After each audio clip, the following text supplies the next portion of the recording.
What's good, my Knicks basketball nation family? It's your boy JayKnick checking in at a request from my dude Timmy Tickle, fellow admin. Wanted me to just give a little talk, a little what is what concerning our Knicks and the upcoming season.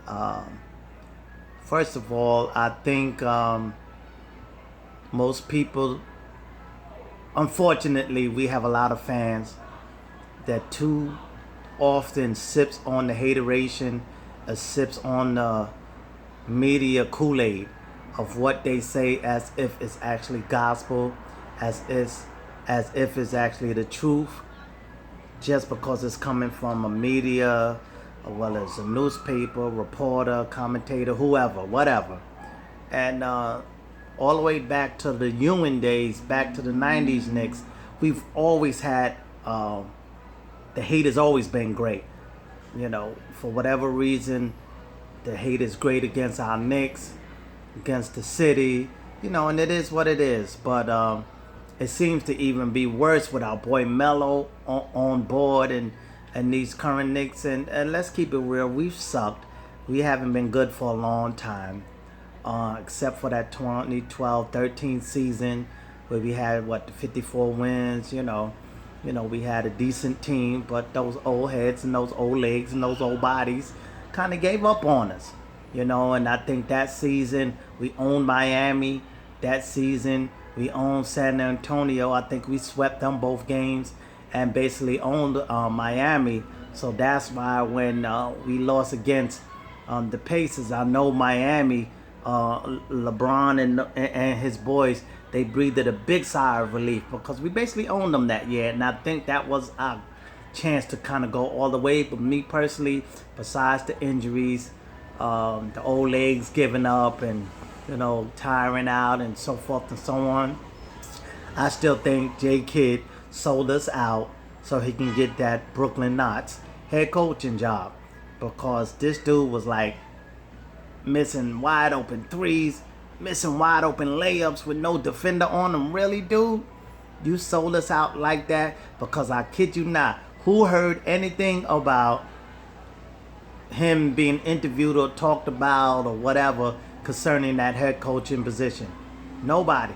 But no sooner than we was out of the playoffs, I'll say a couple of days later, a week later, whatever it was, even still without nobody addressing that they was talking to him, this Negro was being announced as the head coach of the Brooklyn Nets.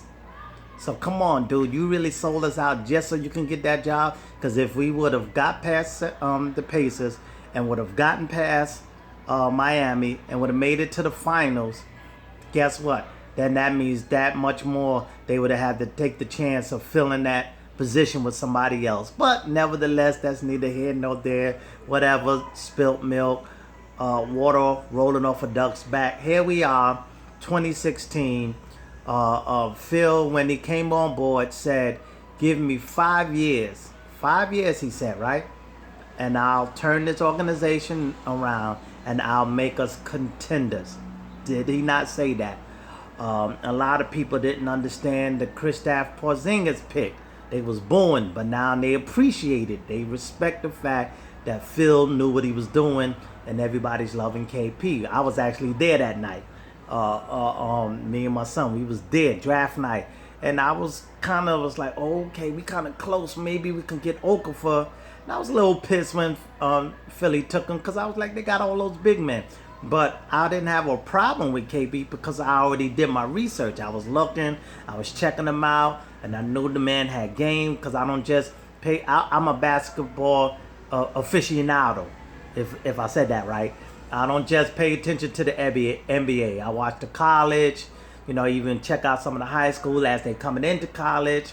Check the college, I check overseas, because we got people scouting players overseas. So I knew a little bit about them.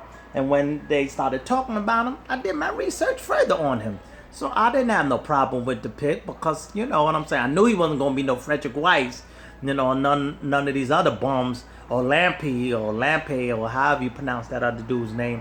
And, with it, and one thing you have to understand about KP, although he was 19 years old, He's been playing professional basketball since he was 16 against grown men in the Spanish league.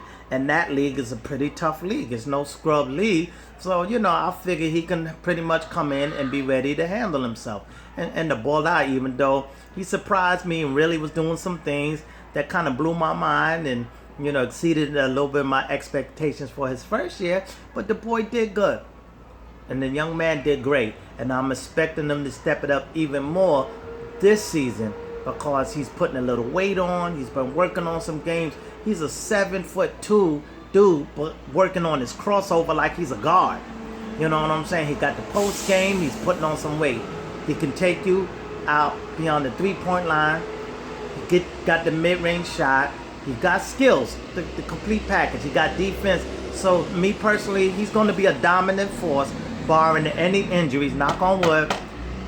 We pray that God continues to cover him in that area. This man is going to be something to deal with in this league real soon. Now, with that being said, Phil said 5 years. Give me 5 years and I'll turn it around. I'll make us contenders. Guess what? We in our 3rd year. The first 2 years picking D Coach Fish, no experience. I was like, okay, maybe it could work. The triangle. He's a point guard. He was an extension of the coach on the court. But the man had really no experience. I think I could have coached better than him. And I have a little coaching experience, but he had none. So, okay. And it didn't seem like he was really working with his assistant coaches or whatever. But nevertheless, that didn't work out, didn't pan out. Replace him with Rambis, that definitely wasn't a good thing because once Rambis came in, KP's production fell off. He was in the running for Rookie of the Year, but Rambis wanted to change up how he was being used. You got to use all of this man's skills. Max, if he shoots let the man shoot threes. You just trying to put him on a low post because of his height, but let the man's full game, his full repertoire being put on display, being utilized. So Rambis messed that up and kind of, to me, kind of threw the whole team off, messed everything up. They started playing a little bit better here and there and whatever. But nevertheless, Phil made some moves. We now got D Rose. We have Courtney Lee, Joakim Noah, and Brandon Jennings as key acquisitions, okay?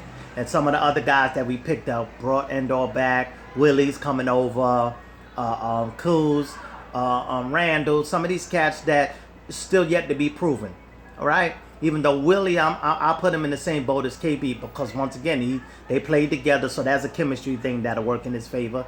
He's been playing in the Spanish league, getting busy, tough league. He was doing his thing in the Olympics and Kuz too. So now watch this. Rose, everybody saying, oh, they health. But me personally, I think Thibs had a lot to do with these cats being injured and these cats always being hurt because he ran a short bench, didn't hardly use his rookies, didn't hardly use much of his bench. He had a short rotation and he played these cats heavy minutes. So that's why these cats was constantly getting injured, staying on the injured list.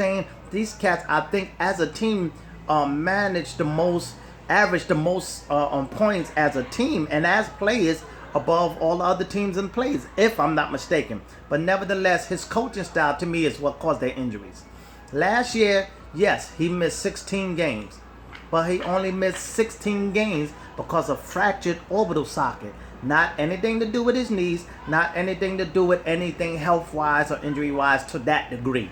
So D Rose actually looked a lot like himself. Had he not had the fractured orbital socket, who's to say how many games he could have played? Because he played in all of the other games outside of him missing them games because of the fractured orbital socket. Everybody's saying, oh, what about Joakim? No, oh, he had a shoulder injury. He hasn't been healthy, but once again, Thibs, I think, contributed to all of that. But hello, Melo had a shoulder injury. He came back from it. He looking good. He's going to be all right. Jennings kind of looked like he's kind of been okay. He was kind of coming back. They all coming in hungry. They all coming in with something to prove. Courtney Lee, we know he's consistent. He's a great role player on 3 and D. And I think everybody's coming in hungry. Everybody's coming in with a chip on their shoulder. Everybody's hearing all of the talk. And everybody also seeing that they are part of something now special that we haven't had in a long time, and that's a real team. Melo has help. He doesn't have it to carry the weight all by himself no more. He has a great point guard. He has a great center. Quinn is coming off the bench. Plumlee's there. Willie's coming up. You know what I'm saying? We got a decent balance, and whoever proves how bad they want it the most will get in the mix out of training camp and the whole nine. Do Randall want it more? Kuz, what is he gonna do? You know, Baker, forgot about him. You know what I'm saying? So we got a good mix of vets, young guys, you know, in between. Guys coming back, and don't forget about Lance Thomas coming back too, and he looked like he's working. So we really have a real good, solid, decent team for a change, and I'm excited about it to see how it all works. Some people saying, "Oh, I don't know about Jeff Hornacek," but let's talk about him for a second. When his first year in Phoenix, he turned them around from a lottery team to just missing the playoff by a couple of wins or losses. They went from maybe 16-something wins, whatever it was, to about 40-something wins his first season, and had some of his key players, point guards, and some of them cats didn't get injured, and then the next season get traded away. I think he would have actually built upon that first season success and would have gotten up to the playoffs and built those winning percentage and those wins. So Jeff Hornacek is not a rookie coach. He's not a stupid coach. He wasn't a rookie. He was a decent player and a great point guard on the court. So he has experience. So I'm waiting to see how it all unfolds. I'm excited about it. I think we have a great team. I think we have great players that's hungry. The coach is hungry, ready to prove himself, get another second chance. And we just in the third year. And there's still moves to be made, because we're going to have money for the upcoming free agency class, and who, depending on who's available and what becomes available and whoever else we can pick up. But this team looks solid. They all coming in hungry. They all coming in with something to prove, and I think we're going to be in for an exciting season that we haven't had in a long time. So strap yourself in, buckle yourself in, and let's enjoy the ride. I think it's going to be a great season. Melo finally has help. Everybody's looking solid. They're working together, and I'm sure shortly they're going to all start getting together and start working on some things like they've already been doing.